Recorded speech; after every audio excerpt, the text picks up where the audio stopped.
coverage of the 2026 NFL Draft in Pittsburgh, Pennsylvania. It's finally here as the Jets continue to thrive as the kings of the offseason.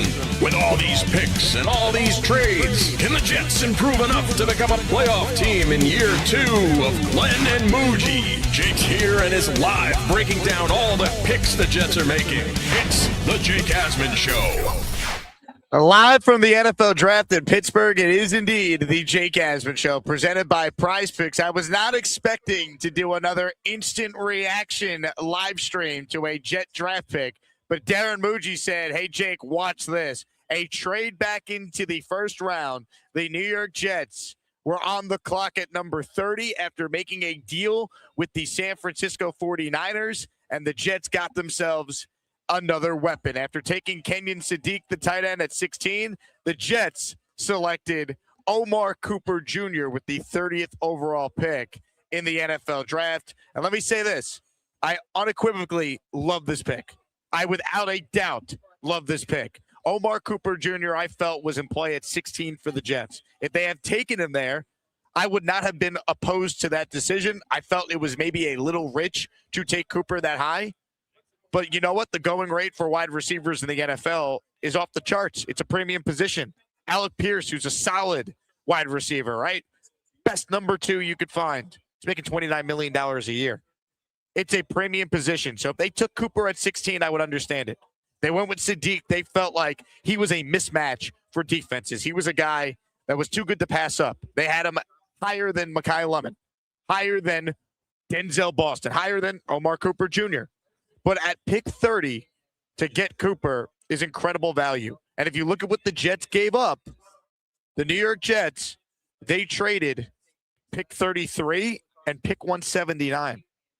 That is a great, not good, that is a great return by Darren Muji to get a deal done with the San Francisco 49ers. Pick 179, folks, that's a 5th-round pick. That's a comp pick that the Jets received this offseason. They still have their 2 4th-round picks. They still have their 44th pick of round 2. So for the Jets to be able to get a wide receiver to complement the weapon they already added in Kenyon Sadiq and not have to trade a ton to pull it off, I think you got to be pumped up if you're a Jet fan. This is a really good deal by Darren Muji. The value makes sense. The value's outstanding. Let's call it for what it is. This pick has me fired up as a Jet fan. I was in the draft room here. When they announced it, I went, yeah. I haven't felt joy talking about the Jets in a long time. I like Cooper a lot. I didn't love him at 16. I liked him at 16. To get him at 30 and only have to trade a 5th-round pick, are you kidding me? Think about what the Jets did to pull this off. They moved up from 33 to 30. And part of the reason they made the deal, maybe this is why I'm also so pumped up. You know why the Jets made this trade? To get in front of the Buffalo Bills. Buffalo, I believe, was going to take Omar Cooper Jr. And because the Jets had intel on that, or they had a feeling on that, they went out there and got in front of the Buffalo Bills. What did they do when they were on the clock? They traded with the Titans so Tennessee could take Keldrick Falk. The Jets stole this player from Buffalo. The second the Bills got on the clock, they traded the pick because they were going to take Omar Cooper Jr. They need a receiver, as did the Jets, and the Jets got him. So Kenyon Sadiq, elite weapon at the college level, projects to be a guy that could be a defensive mismatch. I didn't love him being wide receiver 2 or playmaker 2, as I said on the last stream. I love him being added to a room that features Garrett Wilson, another big addition in Omar Cooper Jr., A.D. Mitchell, who the Jets clearly like more than most realize, Mason Taylor, Breece Hall as a weapon out of the backfield. You have legitimate playmakers now on offense. If Geno Smith can be competent, the Jets actually have the makings of an offense that will not be god-awful to watch. We will not watch trash football offensively if Geno Smith could be competent, if the Jets could protect him. Again, they traded a 5th-round pick to move up from 33 to 30 to get Omar Cooper Jr. Look, they gave up pick 33. That pick could have got them a nice return tomorrow night. But I think the Jets looked at it like, do we weigh pick 33 versus let's get a guy we really feel good about, right? Don't mess around tomorrow if you don't really love any of the receivers there, because Cooper wasn't making it. Buffalo was taking him if the Jets didn't move up. He was gone at 31. That's why they made this deal. I'm on board. I wanted them to trade down from 33. You know what? We talked about this yesterday on the show. What if they traded up? We talked about trading up from 16. We also said, what if they trade up from 33 and get back into the first round? This is like the 2022 draft all over again. Jets took Sauce at 4. They took Garrett at 10. They moved back into round 1 to take Jermaine Johnson. Well, here we go. They take Bailey at 2. They take Sadiq at 16. They move back into the end of the first round to get Omar Cooper Jr. If you're a Jet fan, how are you not pumped? He's a really good receiver, man. Go watch the Fernando Mendoza highlights for old time's sake. 6 foot 1/8, 199 pounds. Good athleticism, big, strong, reliable weapon. He could play in the slot. I think he could play outside as well. They mostly used him as a full-time slot in Indiana. But part of the reason why I didn't love him at 16 is it's more of a projection if you're going to say he's going to play on the outside. But he could do it. I definitely think he could do it. Garrett Wilson could play on the outside. A.D. Mitchell could play on the outside. Put Cooper in the slot at the beginning. The Jets now have created a lot more mismatches offensively than they had going into the night. So I think you got to really be excited if you're a fan of this team. 2 pass catchers and the best pass rusher in the draft. It's hard to not be excited about this. Look, if they just came away with Sadiq and Bailey, I'd be like, look, I can't say it's a bad draft, but there's some risk. And there's a risk with any pick. Let's make that clear. But Cooper, I think, is a guy that you put him in this offense. You put him with Sadiq. You have Garrett. I think you got to feel really good about this draft. And look, they have pick 44 tomorrow. Who's to say they don't use that pick and trade back and let's get a 3rd-round pick now? But hey, you put Omar Cooper Jr. in this offense next to Kenyon Sadiq, Garrett Wilson, Mason Taylor, A.D. Mitchell, Breece Hall, Braylon Allen, an offensive line that doesn't suck for once. I think you got to like it. And again, if the Jets didn't make this trade, Buffalo was coming up for Cooper. The Bills traded out immediately once the Jets put Cooper on the card. I'm a fan of this. I really am.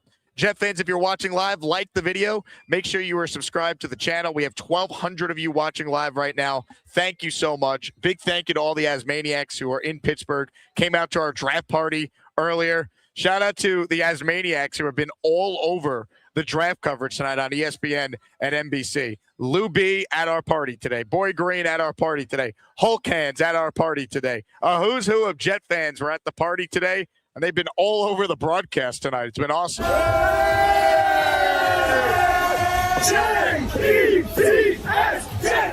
Jets, let's go! In fact, Roger Goodell gave Boy Green the draft card for the Jets taking Omar Cooper Jr. He signed it. Show me that, Dom. Look at this. Shout out to Boy Green. Roger Goodell gave Boy Green the draft card of the Jets taking Omar Cooper Jr. So pretty cool. We had Boy Green at our party today. A lot of fun here in Pittsburgh. As my camera needs to somehow focus in. I'll give you guys a little look at the NFL media room here where all the magic is happening. All the players are being interviewed in the room adjacent to us. Down there, the stadium is behind us. The stage is behind us. I don't know why this camera's so blurry here. What are we doing? I know I have a face for radio, but geez, what are we doing here? We need to white balance. There we go. Oh no, I made it worse. Maybe I can't see because I'm a Jet fan, but I can see the light at the end of the tunnel. It might not be till we get a better head coach in 2027, but there is light at the end of the tunnel. This camera shot looks terrible here. What are we doing? Hold on. Let's focus now. Focus, camera. What are we doing here? Yeah, this is live production. Not what you want. Hold on. Let's go like this. Switch it over. And we'll just use my... Oh, there we go. All right. There we go. Appreciate everyone being here with us. Give me your thoughts, Jet fans. Let me read some super chats here. I'm going to pause this stream and switch over to a full recap of night 1. But this was the first pick that I was really, really pumped up with. Really pumped with. Because I just think Muji understood the value. you only traded from 33 to 30, and it gave up a fifth-round pick. Now, I am curious if the Niners take 33 and they now flip it and see if they could get more. And that was their thought process. But, look, I'm a fan of what the Jets did here. I really am. Let me read some comments here, and then we'll rip over to a night one stream as the first round of the NFL draft is officially in the books. But I want to get caught up on the Super Chats, then come over with me to a new stream where we're going to take calls and break everything down. But, again, Omar Cooper Jr., major win by the Jets. He's a good football player. You got great value for him. Him, Sadiq, Garrett Wilson, A.D. Mitchell, players that don't stink. If they can protect Geno, which I know they can. I know we laugh, Geno Smith. He's 2 seasons removed from throwing for 4,000 yards. All right, he still could rip it. And if he's protected, he still can make plays. This could work. Now, Frank Reich's got a very important role now, being able to find an offense that could get the ball to these guys. But they got players now. There's no doubt. Angelic says, loading up for Arch. Hey, I'll tell you what, we can laugh, but no matter who the quarterback is this year and going into 2027, they're in way better shape with Cooper and Sadiq being added to an offense that already had Garrett Wilson and Breece Hall. They just are. And Mason Taylor. Jay Perez says, well, how interesting turns can happen in a draft. No doubt, man. You got all the emotions tonight. Hennessy says, 2 new pass catchers. I love it. Okay, Muji. Muji knew what needed to be done. They bought defense and free agency, right? They bring in Minka. They bring in Demario Davis. They bring in Anabari. They bring in all these guys. Dane Belton on defense. They just spent money to fix the defense. Yamada. And then their move was, let's now get some pass catchers. Sadiq, Cooper, outstanding. Hey, Justin is over here. Justin's a big Bills fan. Yes or no? The Bills were taking Cooper if he was there. I think that's why the Jets traded up. Am I right? That's what I think. Won the draft. Wow.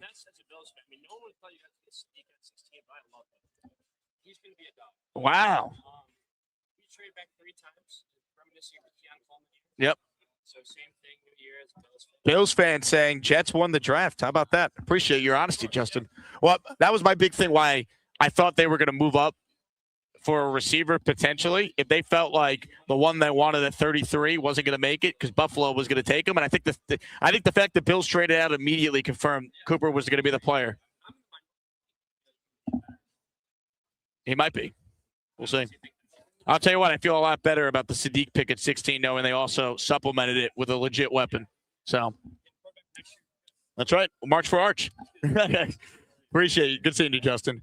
There you go, a little Bills Mafia perspective. A couple super chats here, then we will rip it to a new stream. Joe the Jet just writes in, Jake, let's go. Let's go. Wrong Verb says we also escaped the second-round receiver curse. The point of the night, the New York Jets escaped the second-round receiver curse. Omar Cooper Jr. will not be lumped in with the likes of Denzel Mims, Elijah Moore, Devin Smith, Steven Stonehands Hill. Omar Cooper Jr. will instead be lumped in with the likes of Santana Moss and Garrett Wilson. The 2 times, most recently, the Jets took a wide receiver in round 1. Think about that. Think about that. Can you believe that? That is a real stat. Tyrone Garcia in the raffle. Every membership and super chat is double all draft weekend. Thank you, Tyrone. He's in for 4. Now, that was a great first round. Go Jets, 9 wins. From your lips to God's ears. The Dominican Destroyer says, am I crazy for hoping linebacker Rodriguez tomorrow? Go Jets. You are not. I definitely think Jacob Rodriguez could be available tomorrow at pick 44. Do I think they take him? They could. Kikuchi writes in, I wanted Emmanuel McNeil-Warren, but I won't complain about Omar Cooper. Go Jets. Weapons, man. We've done the defensive thing how many times? The New York Jets need pass catchers. TH3 says, this totally redeemed the first round for me. Went from a B- to a solid A, and the cherry on top is getting to swoop in and snatch him away from the Bills. Amen. Dion says, my favorite pick was Cooper. Was a steal in my opinion. Let's go Jets. Hope restored. Muji. Amen. Smooth writes in, I like pass catcher double up, but it should have been Reese at 2. Again, I wanted Reese, but we don't need to pretend like David Bailey is not an elite prospect. He had 14.5 sacks. He had a 20% pressure rate. He had a dominant season. He's a baller. Now, I would have went with Reese. but that doesn't mean Bailey can't be successful. You put him with Sadiq and now another weapon in Cooper. I think if you're a Jet fan, you have to be pleased with night one. Now let's see what they do on night two. I'll tell you what, I'm going to end this stream. If you're watching live, 1, like the video. 2, make sure you're subscribed to the channel. We just hit over 45,000 subscribers. Could not do it without you, Jet fans. I'm making another stream immediately because I want everyone to come over to that one to watch a post-night one recap. We're going to break down all 3 of the picks the Jets made and take your calls. That will start in about 5 minutes. 5 minutes or less. We're going live for a full night one recap. But this was an instant reaction to the Omar Cooper pick. You guys are the best. I love the Jet fan base. I love the Asmaniac community. We are here in Pittsburgh. Madness is in the air. Jets football. Smell the greatness. Oh, yeah. Nothing like it. Let's go, Jets. Talk to you in 5 minutes on my YouTube channel. Just look for the night one recap stream, and we'll be there. Let's go, Jets. J-E-T-S, Jets, Jets, Jets. Let's go. Oh, hi. Jake wants me to ask you to click on the like button. That's right, Lane. And if they don't subscribe to the Jake Asman Show, this team may never win another game. Let's go, Jets.